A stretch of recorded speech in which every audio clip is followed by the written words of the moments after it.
The Mandalorian and Grogu, $300 million fetch quest boogaloo from Disney Lucasfilm, the latest Star Wars movie out there, is really not making as much noise in the box office this weekend as many in the legacy media would like you to believe.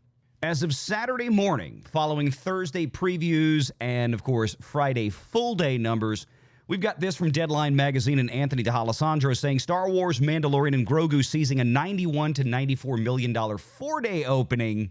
And that's the very problem right there, because the media is going to keep glazing this just like they did for another recent Disney flick.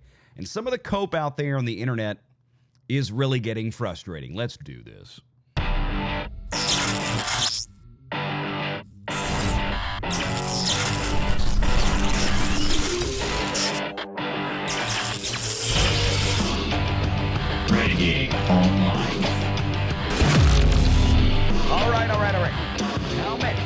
Tell me how many people in the chat. Leave a comment below. Do this for me real quick while you're watching the video. Comment for me if you have gone to go see The Mandalorian and Grogu. Right down there in the comments. Hit that like and subscribe while you're at it too. Good on that stuff. But let me know if you've gone to see this or you intend to see it. There's no right or wrong answers here. I'm just trying to get a beat on my audience. But if you look at this from Deadline Magazine, they're acting like this is an accomplishment, but there's some real problems with these numbers that nobody wants to see them talk about, at least not in the legacy media, but of course we're going to do it here.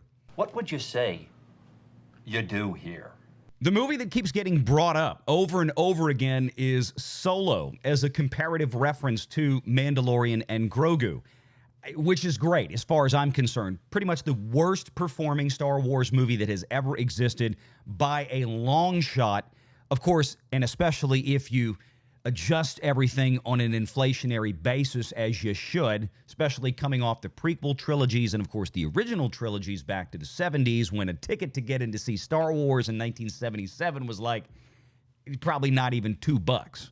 But in the case of Solo, remember, this movie opened up over a 4-day Memorial Day holiday weekend at about $103 million domestically. That was back in 2018.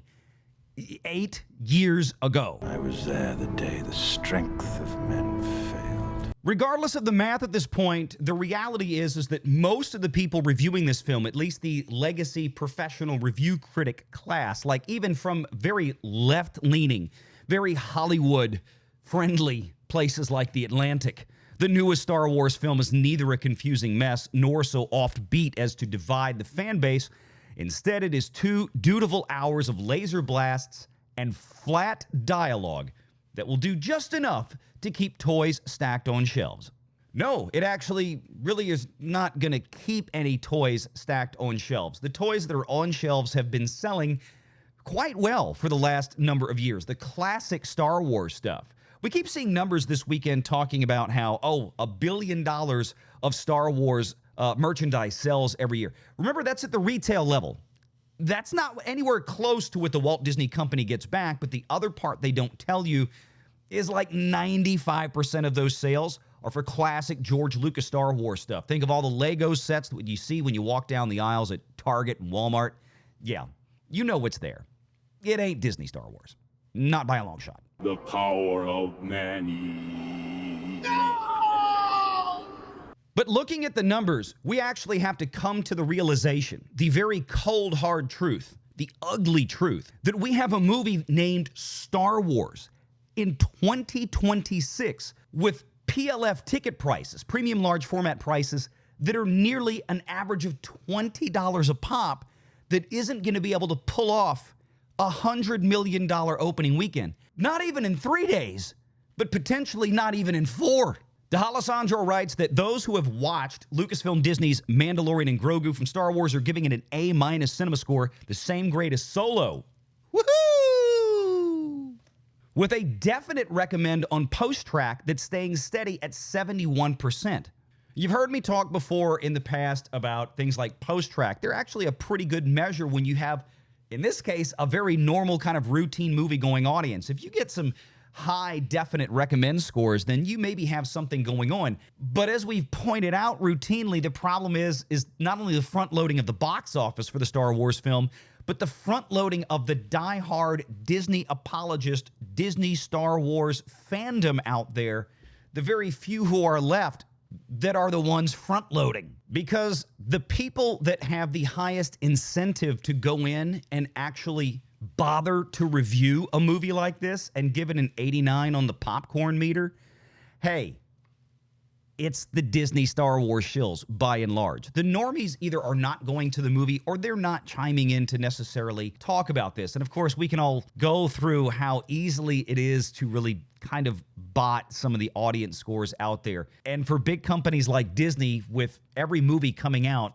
being a $200 million investment, they have a lot of marketing incentive to juice this. You're looking, I don't want to say puffy. Because the reality is, it seems like the average normie person out there that you see on social media or even hear walking out of the theater for this film, they're not all that impressed with it. So you'll forgive me if I'm having a little bit of difficulty really getting engaged with your 89% audience score. But this is what I really want to get to here to bring this home.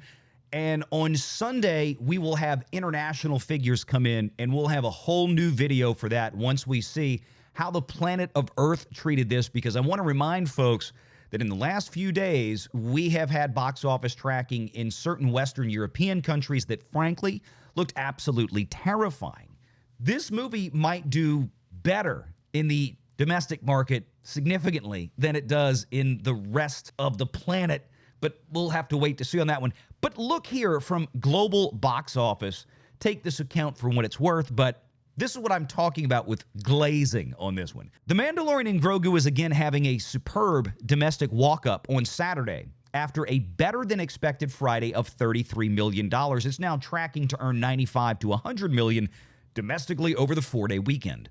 Again, $100 million or less for a Star Wars movie in 2026 on a 4-day opening weekend would be abysmal. $120 to $140 million over a 4-day weekend, frankly, in 2026 for a Star Wars movie would be abysmal. Right now, the box office is hoping that this movie can muster up $150 million over the entire world at its opening. And this is just after a month or two that we got $350 million out of a Super Mario Brothers sequel. So going back to Solo, let's call it for what it is. This was a $103 million opening, 4-day opening, Memorial Day weekend opening in 2018 that was terrifying the actual people out there that covered box office because of how bad it was. Everybody knew something was very, very broken, and it was. But if we inflation adjust this up to 2026, that box office opening is roughly $140 million.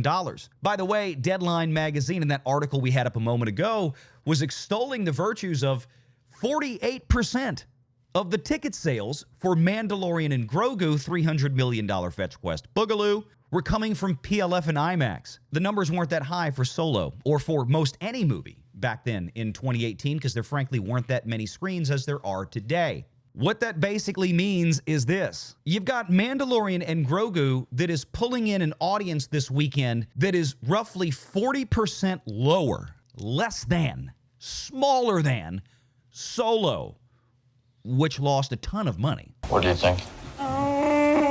Well, what do you know? But yet, the walk-ups for this movie, according to some, are quote-unquote superb. Maybe they're superbly surprising. Maybe it's the diehards that went to go see it on Thursday and Friday and then just couldn't believe how easy it was to get good seats on a Saturday, so they decided to already go see it again.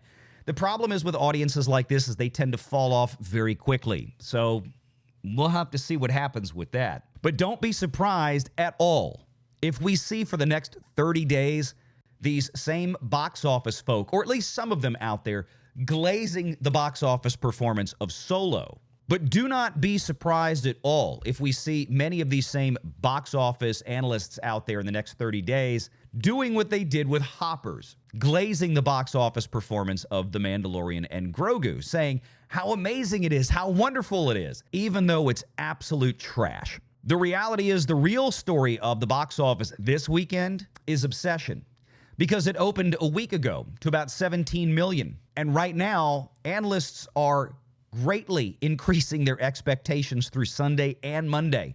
This movie might pull in $25 to $30 million on its second weekend, the 4-day weekend, which would be incredible. It is so rare to see a film that overperforms in its second weekend with virtually the exact same screens that it had in its first, and one is doing it now. An R-rated horror film with no major IP affiliation that cost $1 million to produce, that Universal bought for $15 million to put on the screen and distribute around the globe from Focus Features. And it's doing all this. It's setting these records against the first Star Wars movie to be put out in 7 years. The hell does that tell you? Make sure you're subscribed to Valiant Renegade and join us every Sunday at 6 p.m. Eastern for the live show.